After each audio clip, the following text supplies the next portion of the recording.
Hello everyone, welcome to our Farm Chat Friday. Today I'm here with Matt at Kroul Farms, and I'm going to interview him just to find out more about the farm and where it started and where it's at today and what a typical day looks like, and then we will take you on a tour of the farm. So thank you, Matt, for agreeing to do this interview with us. So first, can you tell us just a little bit about the farm and about yourself and kind of give us an idea of who Matt is? Okay, all right, we'll see. A couple sentences. Yeah, so I'll be the third generation in the Kroul name that has farmed these acres in this area right next to Cedar River between Mount Vernon and Solon. So it became the Kroul name in 1946 when my grandma Lizzie and Howard Kroul married. So it used to be in the Wolf name since the mid-1860s. So same family pretty much farmed this river valley, for that many years, since mid-1800s. So like I said, the Kroul name was 1946, and then I'll be the third generation. I came back in 2012, so I've been back now 10 years farming. So we're pretty diversified in what we do here. So we've started, during the farm crisis, we were just a typical open farrow hogs, row crop, hay. We had cattle, kind of just a normal basic farm. And then the farm crisis kind of sprung us into diversifying in what we are today. So we started with a little bit of sweet corn and a little bit of tomatoes and pumpkins. And then those three have obviously grown to what it is today. And then about 10 years after that, so mid-90s, we jumped into flowers, bedding plants, vegetable starts, annuals and perennials. So we've done that for almost 25 years now, and pumpkins and sweet corn a little bit longer than that. So okay. We've been doing that, and then when I came back, just kind of exposed a few more networks as far as wholesale, tried to kind of up our retail space and get our retail space a little more professional and kind of offset from the rest of the farm. So yeah, so to run through a life cycle of the year, springtime is, which we're in now, is getting the garden planted for our CSA. We run about 100 to 140 member CSA program. Sell vegetables off here, and then a couple schools, and then a few restaurants in the area we do produce to. Okay, can you explain what a CSA is? Yeah. So CSA stands for Community Supported Agriculture. So it's a unit or a program around for like 25 years. Is when local farmers started that. And basically the premise behind it is your shareholders or members sign up midwinter to kind of help you in the initial cost of purchasing those seeds or product needed to plant and get that vegetable garden started. And then mine's just 16 weeks in the summer. Ours here at Kroul Farms is 16 weeks in the summer, and every week starting in June till end of September, we deliver a box of vegetables, whatever's in season, to their door. Okay. So a lot of CSA programs pick up at a certain location or pick up on farm. We decided, even pre-COVID, to start kind of delivering door to door. Oh wow. Just to kind of speed our delivery up a little bit. So that's CSA programs. Yeah. Okay. How many drivers, or how do you deliver? Do you have extra help for that? How many employees, I guess? Yeah. So we have around 2 full-time employees, and then seasonally probably 5 or 6. Okay. So what brought you back to the farm? What kind of inspired you to come back to it?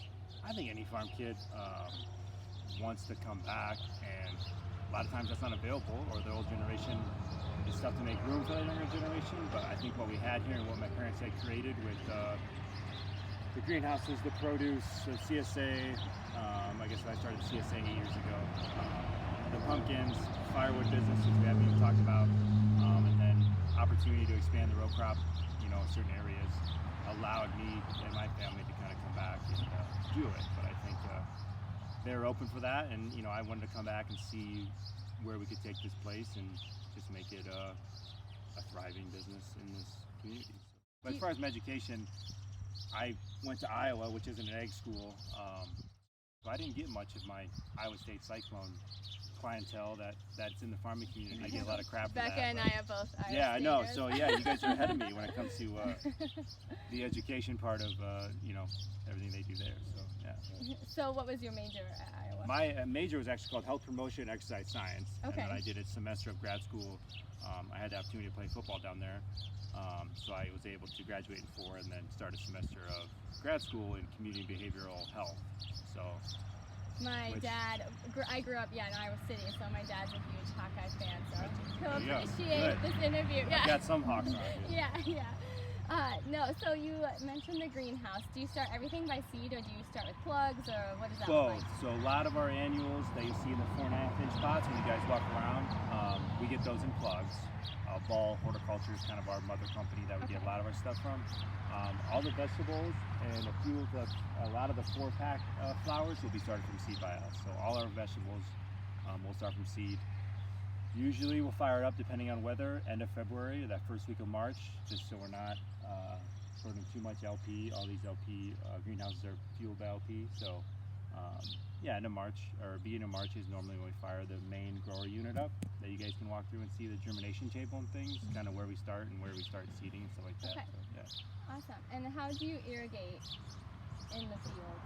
So you'll see too, we laid quite a bit with the delayed spring that we've had here. We laid quite a bit and planted quite a bit this past couple weeks. We have a raised bed, 3-point laser drip line, laser black plastic mulch, and we'll grow 90% of our vegetables on the raised bed. Okay. Control the weeds. Yeah, weeds, heat, moisture retention, and then that raised bed, really, if you get a big rain, you can kind of see the water dissipate into the middle of those rows, and really drainage is good too. With diversifying and having a lot of different things, how has that helped? Like, is there any time that you've had crop failure or things like that? So we have this wonderful thing called the Cedar River, and I've been back 10 years, and there's only been 2 times out of 10 years that we've gotten a full, initially first planted crop off that bottom 75 acres, and then the top 45 tends to go under 2 if that bottom goes under. So to answer your question, diversifying's kind of helped us with a little bit of self-insurance. You know, having the 150 head of cow-calf pairs.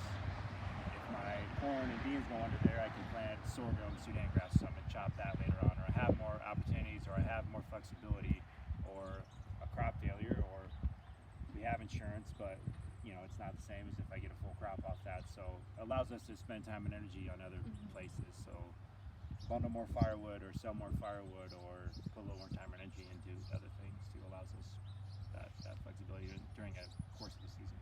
Okay. Yeah. What does a typical day look like for you? Solid question.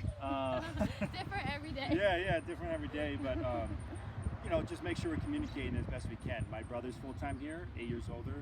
My dad's full-time, and mom recently retired from the post office. She was with them 34 years. So a typical day is trying to organize a lot of customer relations. I do most of the accounting too, invoicing, things like that, and then just making sure we're doing the right thing, or having a plan in place to what that day brings. But any given day we start with plan A, and we're probably on plan D by the time 5 p.m. rolls around. But my typical day is get things organized, make sure we deliver a lot of mulch this time of year too, so make sure they're set, and then I do all the planting, or most of it, as far as corn and beans. So make sure my hiney gets in that seat if available, or if I'm able to go. So, yeah, we basically kick off things. Mother's Day is we open 2 weeks for Mother's Day every year. But Mother's Day is always a really big day for us, just getting out if we get a good weather. It'll be pretty, even a Thursday, it'll be pretty consistent like this. And then beginning of June, I would say this kind of dies off a little bit, and the produce comes, but then a resurgence of customers come when sweet corn season comes. Usually mid-July, it'll probably be end of July. This year we have 7 acres planted so far. We'll stagger plant probably 2 or 3 more patches to finish this up.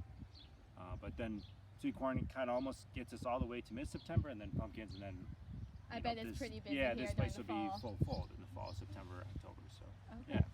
Awesome. And we do a little bit of Christmas trees and greenery. I kind of completely forgot about that. Do you? Wow. So we push guys our really season to like December 15th, and then we'll close those doors December 15th. It's a good busy.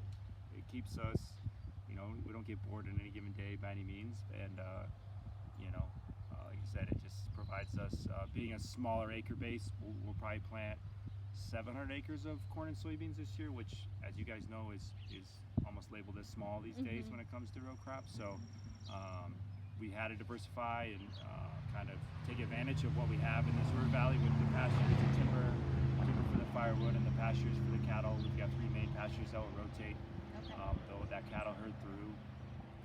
So yeah, it just just allows us to maximize every acre that we have, depending on what business we're putting that acre into.